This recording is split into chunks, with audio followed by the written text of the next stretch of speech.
రైతు మిత్రులకు నమస్కారం.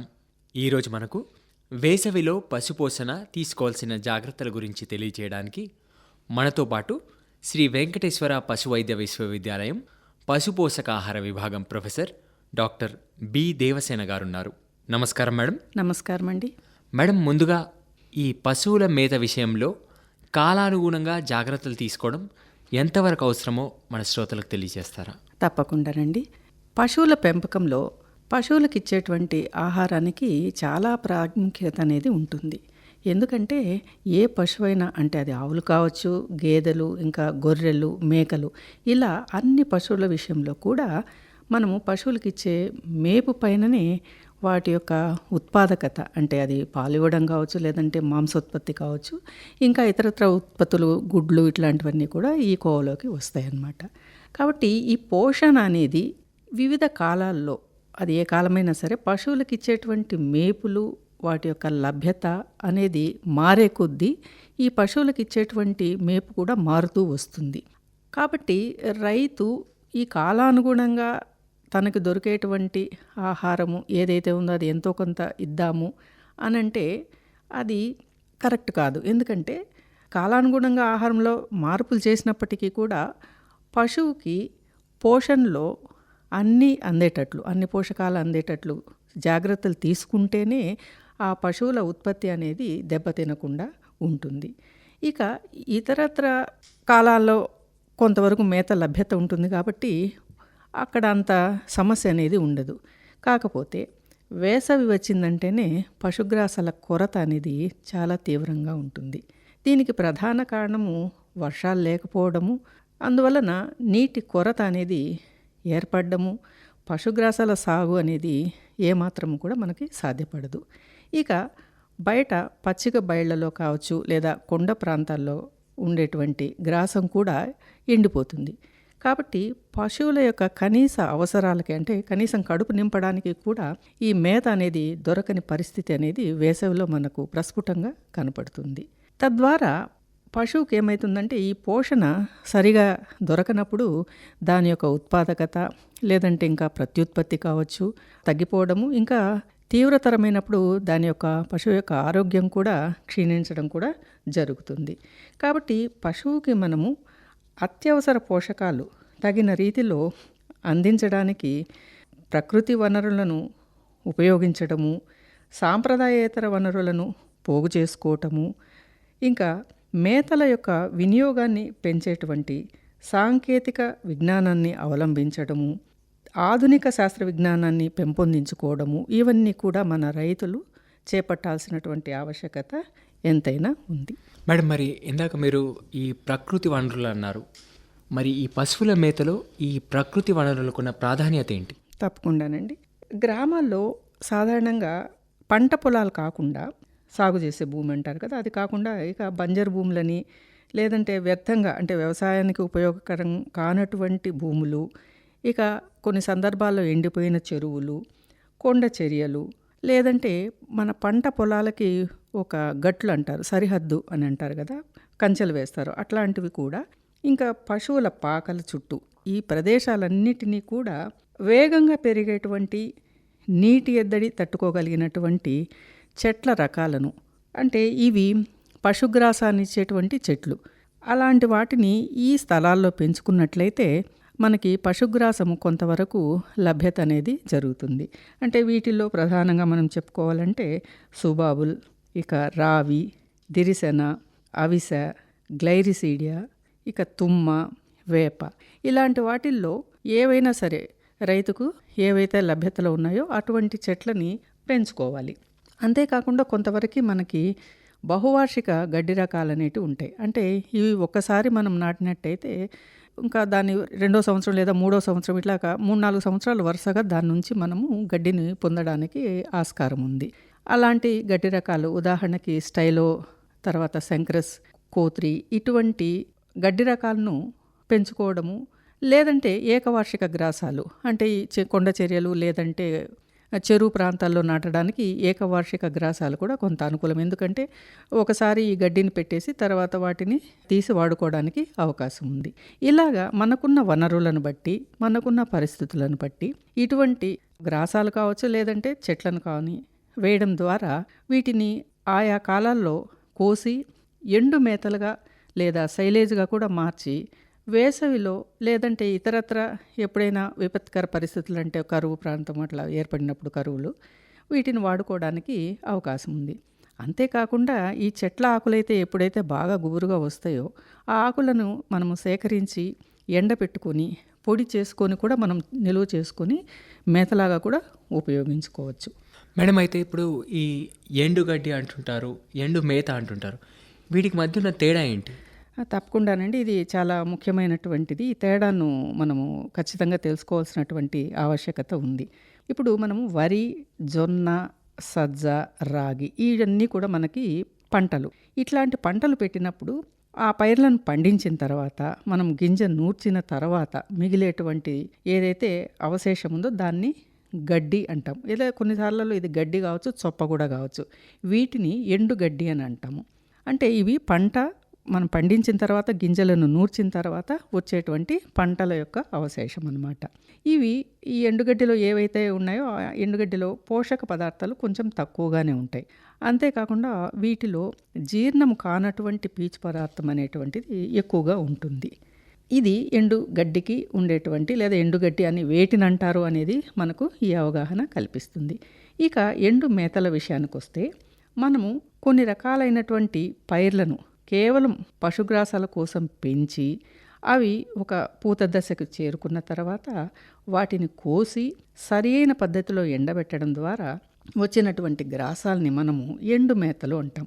అంటే రెండు కూడా ఎండబెట్టబడినవే, కాకపోతే వాటిని సేకరించే విధానము, పెంచే విధానము వేరువేరుగా ఉంటుంది. ఇక ఈ ఎండు మేతల్లో మనం ఎండుగడ్డితో పోల్చినప్పుడు జీర్ణమయ్యేటువంటి పోషక పదార్థాలు, పోషక విలువలు కూడా ఎక్కువ ఉంటాయి. దీనికి సంబంధించినంత వరకు మనకు కాయజాతి పశుగ్రాసాలైనటువంటి జనుము, పిల్లి పెసర, స్టైలో, అలసంద ఇటువంటి కాయజాతి పశుగ్రాస పంటలను మనము పండించి వాటిని ఎండు మేతలుగా నిల్వ చేసుకున్నట్లయితే వేసవిలో పశువులకి వీటిని చక్కగా మేపవచ్చు. తద్వారా మనకు పాల ఉత్పత్తి అనేది తగ్గకుండా ఉంటుంది. అంతేకాకుండా వెన్న శాతం కూడా పెరుగుతుంది. డాక్టర్ దేవసేన గారు, మరి మనం ఈ పంటల్లో సాధారణంగా గమనిస్తుంటాము, ఈ పంటల అవశేషాలు ఉంటాయి, వీటిని కూడా మనం మేతగా ఏమైనా ఉపయోగించుకోవచ్చా? తప్పకుండానండి. ఇప్పుడు మనకున్న రైతుకున్న పరిస్థితి, మన పరిస్థితుల దృష్ట్యా ప్రతి రైతు కూడా పశువుల మేపు కొరకు పంటల అవశేషాల మీద ఆధారపడినటువంటి పరిస్థితే ఉంది. అంటే వాటిని ఆధారపడకుండా పశువులను మేపేటువంటి పరిస్థితి అనేది మనకు లేనే లేదు. ఇక మనకు గడ్డి జాతికి సంబంధించినటివి చూసినట్టయితే ఇందాక మనం చెప్పుకున్నట్టుగా ఏదైతే పంటలు వేస్తామో వరి, గోధుమ, జొన్న, మొక్కజొన్న, ఇంకా సద్ద, రాగి ఇటువంటి ఏవైనా సరే మనము పంటలు వేసినప్పుడు ఆ పంట కోసిన తర్వాత తద్వారా వచ్చేటువంటివి గడ్డి, అంటే వరి, గోధుమ సంబంధించి మనం గడ్డి అని పిలుస్తాము. ఇక జొన్న, మొక్కజొన్న ఇలాంటి వాటిని మామూలుగా సాధారణంగా చొప్ప అనే పిలుస్తుంటాము. ఈ చొప్ప లేదా గడ్డి అనేటువంటిది మనము పంట నూర్పిన తర్వాత సేకరించి బాగా నిలువ చేసుకోవాలి. అంటే ఇది పాడవకుండా నిలువ చేసుకోవడం కూడా చాలా ప్రధానమండి. లేదంటే వర్షాకాలంలో అది చెడిపోవడము, లేదంటే బూజు రావడము, ఇటువంటి సమస్యలను కూడా రైతు ఎదుర్కోవాల్సి వస్తుంది సరిగా నిల్వ చేయని పక్షంలో. ఈ పంటలే కాకుండా ఆముదము, ప్రొద్దుతిరుగుడు, ఇక కంది, పత్తి, చెరకు అలా ఈ వాణిజ్య పంటల నుంచి కూడా మనకు అవశేషాలు అనేటువంటివి వస్తాయి. ఈ ప్రొద్దుతిరుగుడు అయితే మనకు గింజ తీసిన తర్వాత ఉండేటువంటి పువ్వు, అలాగే కంది కట్టె అంటాము. తర్వాత పత్తి తీసిన తర్వాత మిగిలిపోయినటువంటి పత్తి మొత్తము కట్టె అని కూడా అంటారు దీన్ని కూడా. ఇక చెరుకు పంట విషయంకి వస్తే చెరుకు ఆకు, అది ఎండిపోయింది కావచ్చు, లేదంటే పచ్చిది కూడా కావచ్చు. ఈ ఆకు కూడా పశువులకు ఆహారంగా చక్కగా వినియోగించుకోవచ్చు. కాకపోతే ఈ అవశేషాలు ఏవైతే మనం చెప్పుకుంటున్నామో వాటన్నిటిని కూడా చిన్న చిన్న ముక్కలుగా మనం కత్తిరించి వేసినట్లయితే పశువు చక్కగా తినగలుగుతుంది, అలాగే జీర్ణం కూడా బాగా అవుతుంది. ఇక వేరుశెనగ, పెసర వంటి పంటల తీగలు పశువులు చాలా సులభంగా తినగలుగుతాయి. ఎందుకంటే వాటి యొక్క కాండం చాలా మృదువుగా ఉంటుంది. కాబట్టి వీటిని ఇతర పదార్థాలతో పోల్చినప్పుడు వాటిని పెద్దగా మనము కత్తిరించి ఇవ్వాల్సినటువంటి అవసరం లేదు. కానీ మిగిలిన వాటిలో ఏమవుతుందంటే కొంతవరకు శక్తి తక్కువ, తర్వాత దానిలో ఉండేటువంటి పోషక విలువలు, ప్రోటీన్ అంటాం కదా మనం, అలాగా దానిలో ఉండేటువంటి ప్రోటీన్ శాతం కూడా కొంత ఇతరత్ర తక్కువగానే ఉంటుంది. కాబట్టి ఈ పంటల అవశేషాలు అంటే ఏవైతే ఈ వేరుశనగ పంట లేదా పెసర ఇవి కాకుండా మిగతా పంటల అవశేషాలు అయితే మనకు ఉన్నాయో వాటిని కొంత పోషక విలువలు పెంచే విధంగా మనము చిన్న చిన్న మార్పులు అనేటివి చేసుకున్నట్లయితే అవి పోషక విలువలు పెరిగి పశువుకు మరింత ఉపయోగకరంగా ఉంటాయి.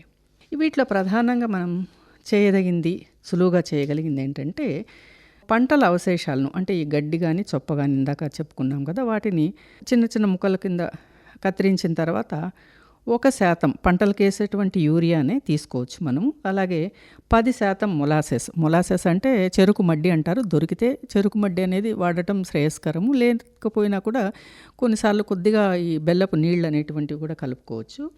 అలాగే 1% ఉప్పు, అంటే ఈ శాతం నేను ఏదైతే చెప్తున్నానో అది 100 కేజీల మన గడ్డి తీసుకున్నట్లయితే దానిలో 100 కేజీలకు 1 కేజీ యూరియా, 10 కేజీల ఈ బెల్లపు మడ్డి, 1 కేజీ ఉప్పు, ఖనిజలవణ మిశ్రమాలు అనేటువంటిది కూడా మనం 1 అర కేజీ కలిపి ఇది ఏదైతే మనం కత్తిరించామో ఆ పంటల అవశేషాల మీద పలుచగా చల్లేసి పశువుకి ఇచ్చినట్లయితే దీని ద్వారా వచ్చేటువంటి అధిక పోషకాలు ఈ పంటల అవశేషాలను బాగా వినియోగించుకోవడంలో తోడ్పడతాయి. అంతేకాకుండా ఈ వరిగడ్డిని సుపోషకం చేసేటువంటి ఒక చిన్న పద్ధతి కూడా ఉంది. అది ఇంకా రైతులు అంత ఎక్కువగా దానిని అవలంబించట్లేదు. ఇది కూడా చాలా సులభమైనటువంటిదే. దీని కొరకు మనం ఏం చేయొచ్చంటే 100 కేజీల గడ్డి తీసుకున్నట్లయితే దానికి 4 కిలోల యూరియాను సుమారుగా ఒక 50 నుంచి 60 లీటర్ల నీటిలో కలపాలి. అంటే గడ్డి 100 కేజీలు అయితే 4 కేజీలు యూరియా తీసుకోవాలి. దానిని అలాగే వేయకుండా నీళ్లలో కరిగించాలి. ఒక 50 లీటర్లు 60 లీటర్లు ఈ నీళ్లలో కలిపిన తర్వాత ఈ గడ్డిని నేల మీద పరిచి ఆ గడ్డి పైన ఈ నీటిని, అంటే యూరియా దేనైతే మనం కరిగించామో ఆ నీటిని దానిపైన సమంగా వచ్చేటట్టుగా చిలకరించాలి. అంటే మనం ఏదైనా స్ప్రేయర్స్ అంటారు కదా, అటువంటి వాటిని కూడా ఉపయోగించుకోవచ్చు. పలచగా చిలకరించడం అనేది ఇక్కడ ముఖ్యం. తర్వాత ఈ గడ్డిని ఏదైతే మనం నీటితో చిలకరించామో ఆ గడ్డిని కనీసం అంటే 3 లేదా 4 వారాల పాటు గాలి చొరబడకుండా ఉండేటువంటి గుంతలో కప్పిపెట్టాలి. లేదంటే ఇప్పుడు టార్పాలిన్ షీట్స్ అట్లాంటివి కూడా వస్తున్నాయి, వాటిల్లో కూడా పెట్టేసి గాలి చొరబడకుండా బాగా గట్టిగా వాటిని మూత వేయడం చేయాలి. ఈ విధంగా వాటిని గాలి చొరబడకుండా ఉండే పరిస్థితులలో పెట్టుకోవడం అనేది చాలా ముఖ్యం. లేదంటే బూజు రావటం అనేది జరుగుతుంది. అంతేకాకుండా ఈ గడ్డిని 3 లేదా 4 వారాల పాటు గాలి చొరపడకుండా ఉండే విధంగా గుంతలో పెట్టుకోవచ్చు. లేదంటే సిమెంట్ తొట్లు మనకి దొరికినట్లయితే వాటిలో అయినా సరే వాటిని బాగా గట్టిగా అదింపెట్టి గాలి లేకుండా వాటిని మూత పెట్టేసి కనీసం ఇందాక చెప్పినట్టుగా 3 నుంచి 4 వారాల పాటు వాటిని అలాగే మగ్గనివ్వాలి. దాని తర్వాత అంటే 3 లేదా 4 వారాల తర్వాత దీన్ని కొద్దిగా బయటకు తీసి కొంతసేపు గాలికి ఆరనిచ్చి తర్వాత పశువుకి మేపాలి. అంటే ఇది ఎండలో పెట్టక్కర్లేదు, కానీ గాలికి కొద్దిసేపు ఆరనివ్వడం అనేది చాలా ముఖ్యము. ఎందుకంటే మనం ఇది నత్రజని అనేటువంటిది విడుదలవుతుంది కాబట్టి ఆ నత్రజని వాసన వచ్చిందంటే ఒకసారి పశువు తినడానికి ఇష్టపడదు. కాబట్టి మనం నీడలోనే కొద్దిసేపు ఆరపెట్టామంటే ఒక 10 లేదా 15 నిమిషాలు తర్వాత పశువుకు తినిపించడం ద్వారా ఏ విధమైనటువంటి ఏ సమస్య ఉండదు. ఇక్కడ రైతులు కొంత జాగ్రత్త వహించాల్సినటువంటి 2 విషయాలు ఉన్నాయి. ఒకటి, మనము యూరియాని, అంటే ఆ యూరియా అనేది ఫర్టిలైజర్గా వాడుతుంటారు, అంటే ఎరువుగా వాడేటువంటి యూరియాని మనం వాడుతున్నాం. ఇది పశువుకు వాడేటప్పుడు చాలా జాగ్రత్త తీసుకోవాలి. ఇప్పుడు మనం నీళ్లలో కలిపి దీన్ని చిలకరించమని చెప్పాము, నీళ్లలో కలిపేసి రైతు వేరే పనికి వెళ్ళాడనుకోండి, పశువు వచ్చేసి నీళ్లు తాగిందంటే అది విషంతో సమానం. కానీ అదే యూరియాని మీరు 3 వారాల పాటు గడ్డి మీద వేసి మాగబెట్టినప్పుడు ఎటువంటి సమస్య ఉండదు. కానీ నీటిలో కలిపి ఆ నీరును పొరపాటున పశువు తీసుకున్నట్టయితే అది చాలా ప్రమాదకరం. కాబట్టి ఆ జాగ్రత్త పశువుకు దూరంగా ఉండి ఇటువంటి కార్యక్రమాలన్నీ చేయాలి. రెండవది, ఈ గడ్డి ఏదైతే 3-4 వారాల తర్వాత తీసి బయట పెడతామో దానిని కూడా కొంతకాలం ఒక 5-10 నిమిషాలు నీడలో ఆరనిచ్చి తర్వాతనే పశువుకి ఇవ్వడం అనేది చేయాలి. అప్పుడు పశువు దానిని తీసుకోవడానికి ఇబ్బంది లేకుండా ఉంటుంది. అంతేకాకుండా పశువుకి ఇది ఒకేసారి ఇచ్చినప్పుడు కొన్ని సందర్భాల్లో పశువు తినలేకపోవచ్చు. కాబట్టి క్రమంగా అలవాటు చేయాలి. అంటే ఈరోజు ఒక అర కేజీ, రేపు 1 కేజీ, అలా క్రమంగా పరిమాణాన్ని పెంచుకుంటూ పోతే ఒక స్టేజ్ తర్వాత అది పశువు దానంతకదే మొత్తం దానికి కావాల్సినటువంటి పరిమాణం కూడా తినడానికి అవకాశం ఉంది. ఈ పంట అవశేషాలు పశువుల ఆహారంగా ఎలా ఉపయోగించవచ్చో చాలా బాగా తెలియజేశారు మేడం. మరి ఇప్పుడు మనం ఈ టీఎంఆర్ అంటుంటాం. ఈ సంపూర్ణ సమీకృత ఆహారం అంటే ఏంటి? మనం ఇంతకుముందు చెప్పుకున్న పద్ధతుల్లో ఏవైతే పంటల అవశేషాలు వాడాలనుకున్నామో వాటిల్లో 1-2 పద్ధతులు చెప్పుకున్నాం. అంటే పంటల్ని కొంత వేరే పదార్థాలతో పోషణలను పెంచుకోవడం ఒకటి, తర్వాత ఈ ఏదైతే యూరియా ఉందో దానితోటి మగ్గబెట్టి దాన్ని వాడటం అనేది. ఇదే కాకుండా దీన్ని 3వ పద్ధతిగా మనం చెప్పుకోవచ్చు. ఏదైనా సరే పంటల అవశేషం, ఇందాక మనం చాలా పంటల అవశేషాల గురించి మాట్లాడుకున్నాం. చివరికి మొక్కజొన్న కండెలు కూడా మనం వాడుకోవచ్చు ఈ పద్ధతిలో. ఇది ఏంటంటే సంపూర్ణ సమీకృత ఆహార తయారీ. దీని కొరకు మనకు కావాల్సినటువంటివి ప్రధానంగా 2 రకాలైనటువంటి పదార్థాలుగా మనం చెప్పుకోవచ్చు. అంటే మొదటిది వచ్చి పంటల అవశేషాలు. ఈ పంటల అవశేషాల్లో ఏదైనా మనం తీసుకోవచ్చు. ఇందాక చెప్పినట్టుగా మనకు చెరుకు ఆకు కావచ్చు, తర్వాత మొక్కజొన్న కండెలు కావచ్చు, పత్తి పువ్వులు కావచ్చు. ఇలాంటివన్నీ కూడా ఒక ప్రధానమైనటువంటి భాగం కింద మనం తీసుకోవచ్చు. రెండవ భాగం కింద ఏమొస్తాయంటే మనకు కాన్సన్ట్రేట్స్ అంటారు. అంటే వీటిని మనం దాణా వాడేటప్పుడు తీసుకునేటువంటి పదార్థాలు. ఉదాహరణకి పత్తి చెక్క, తర్వాత వేరుశనగ చెక్క, నువ్వుల చెక్క, ఇక నూనె తీసినటువంటి తౌడు, ఇలాంటివన్నీ కూడా మనము సాధారణంగా దాణా దినుసులని అంటుంటాము. కాబట్టి ఈ రెండింటిని కలిపి ఒక మిక్సర్గా చేసేటువంటి దాన్నే సంపూర్ణ సమీకృత ఆహారము అంటారు. దీనిలో ప్రధానంగా మనం ఏవైతే పంటల అవశేషాలను మనం పరిగణిస్తున్నామో వాటిని చిన్న ముక్కల కింద, అంటే ఒక అంగుళం మేర కత్తిరించుకోవాలి. లేదా దీనికి ఒక మెషిన్ ఉపయోగించుకొని కూడా మనం చిన్నగా పొడి కింద చేసుకోవచ్చు. అలాగే దీంతో కలపడానికి ఈ పత్తి చెక్క కావచ్చు, నూనె తీసిన తౌడు, ఇటువంటి వాటిని అన్నిటిని కూడా మనం కలిపి ఒక పద్ధతిగా వాటిని తయారు చేసి పశువులకి వినియోగించడానికి అవకాశం ఉంది. ఈ విధంగా చేయడం వల్ల పశువు ఈ పంటల అవశేషాలని సులభంగా తినగలుగుతుంది. అంటే ఉదాహరణకి మనం పత్తి కర్ర వాడాలనుకుంటాం, లేదా కంది కట్టె, ఇవన్నీ కూడా కొంత గట్టిగా ఉంటాయి కాబట్టి పశువు అలాగే తినలేదు.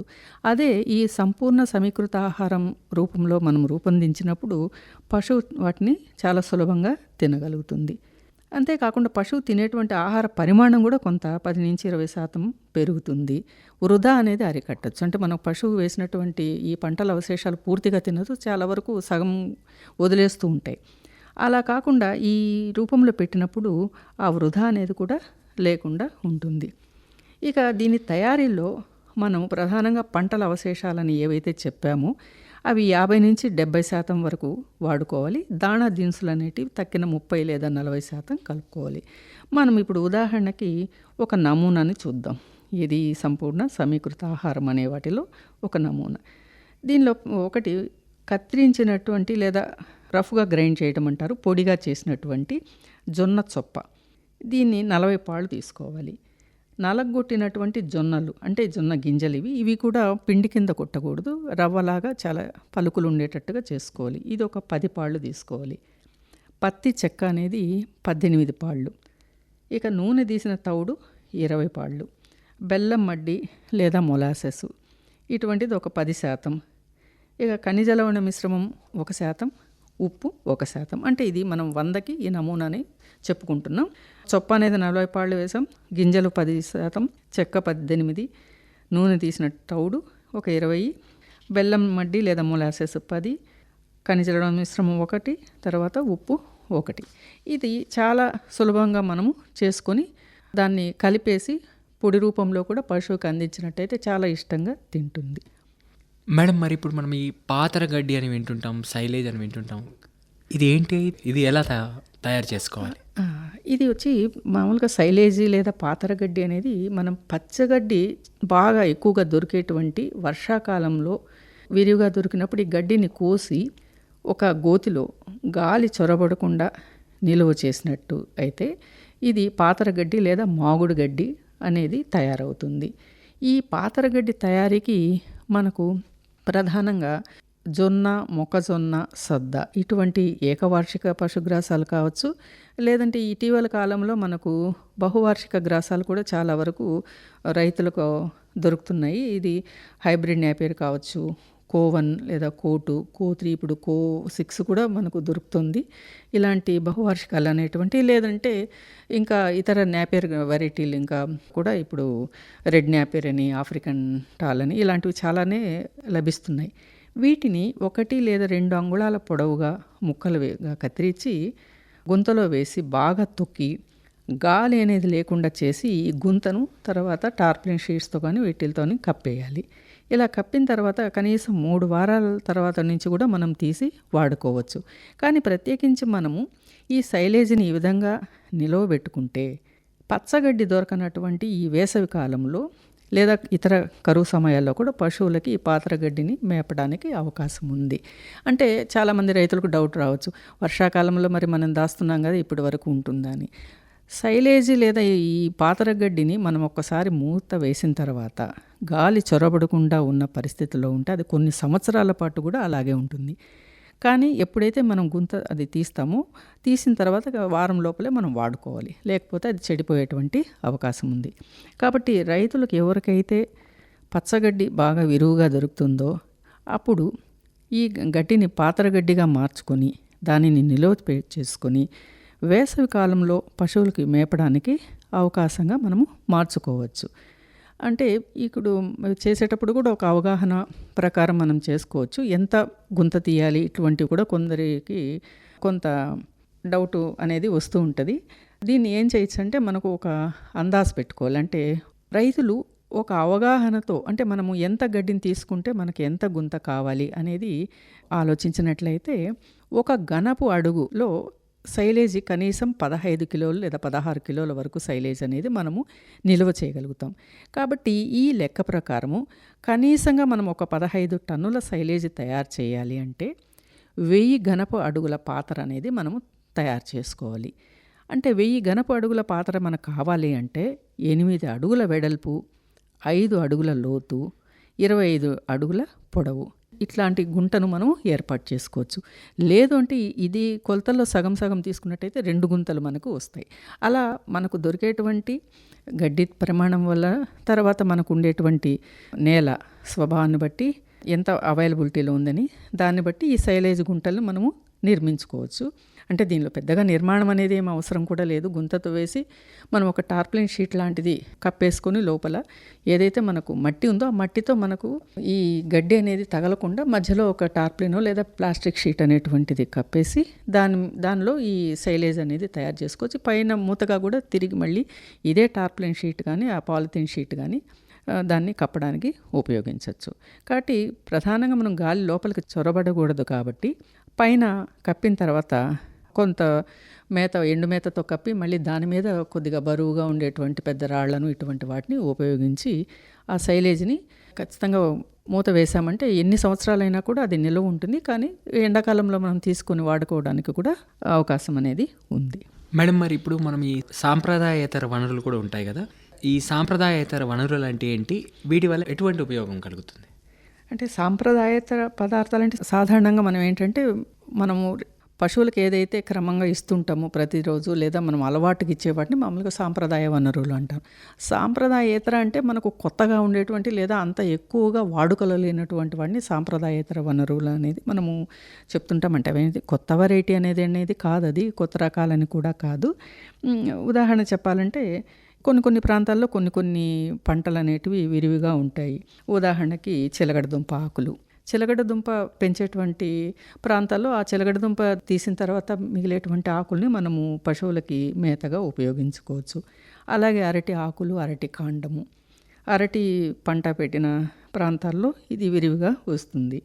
అలాగే క్యాబేజీ లేదా కాలీఫ్లవరు ఇటువంటి పంటలు వేసినప్పుడు దాని ద్వారా వచ్చేటువంటి ఆకులు. ఇక కర్రపెండలం ఆకులు కూడా కొన్ని ప్రాంతాల్లో మనకు కోస్తా ప్రాంతాల్లో ఎక్కువగా కర్రపెండలం కూడా దొరుకుతుంది. అక్కడ ఆ ఆకులను కూడా మనం పశువులకి, లేదా ఇంకా దుంపలు కూడా కొన్ని సందర్భాల్లో ఈ కర్రపెండలం ఆ స్టార్చ్ తీసిన తర్వాత మిగిలినటువంటి చిప్స్ లాగా తయారవుతాయి. వాటిని కూడా మనం పశువులకి ఎండబెట్టి వాడుకోవడానికి అవకాశం ఉంది.